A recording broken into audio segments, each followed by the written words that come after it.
If you find yourself growing strongly attached to yourself, leave it. Do not cling to it. Be ruthless. Do everything possible to attain stillness and freedom from distraction, and struggle to live according to God's will, battling against invisible enemies. If you cannot attain stillness where you now live, consider living in exile and try and make up your mind to go. Be like an astute businessman. Make stillness your criterion for testing the value of everything, and choose always what contributes to it. Indeed, I urge you to welcome exile. It frees you from all the entanglements of your own locality and allows you to enjoy the blessings of stillness undistracted. Do not stay in a town, but persevere in the wilderness. Lo, says the psalm, then would I wander far off and remain in the wilderness. Psalm 55, verse 7.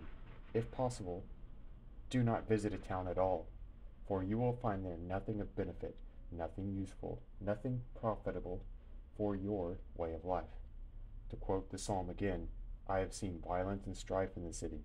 Psalm 55, verse 9. So seek out places that are free from distraction and solitary. Do not be afraid of the noises you may hear, even if you should see some demonic fantasy. Do not be terrified or flee from the training ground so apt for your progress. Endure fearlessly, and you will see the great things of God, His help, His care, and all the other assurances of salvation. For as the psalm says, I waited for Him who delivers me from distress of spirit and the tempest. Psalm 55,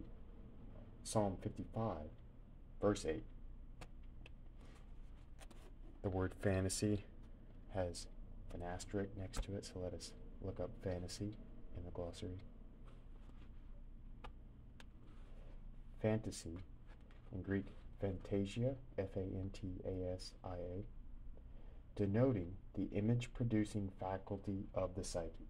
This is one of the most important words in the hesychast vocabulary.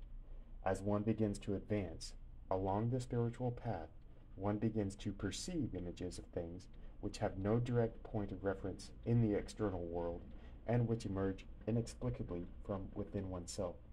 This experience is a sign that one's consciousness is beginning to deepen. Outer sensations and ordinary thoughts have to some extent been quieted, and the impulses, fears, hopes, passions hidden in the subconscious region are beginning to break through to the surface. One of the goals of the spiritual life is indeed the attainment of a spiritual knowledge which transcends both the ordinary level of consciousness and the subconscious. And it is true that images, especially when the recipient is in an advanced spiritual state, may well be projections on the plane of the imagination of celestial archetypes, and that in this case they can be used creatively to form the images of sacred art and iconography. But more often than not, they will simply derive from a middle or lower sphere and will have nothing spiritual or creative about them. Hence, they correspond to the world of fantasy, and not to the world of imagination in the proper sense. It is on this account that the hesychastic masters, on the whole, take a negative attitude towards them. They emphasize the grave dangers involved in this kind of experience, especially as the very production of these images may be the consequence of demonic or diabolic activity. And they admonish those still in the early stages and not yet possessing spiritual discrimination not to be enticed and led captive by these illusory appearances, whose tumult may well overwhelm the mind.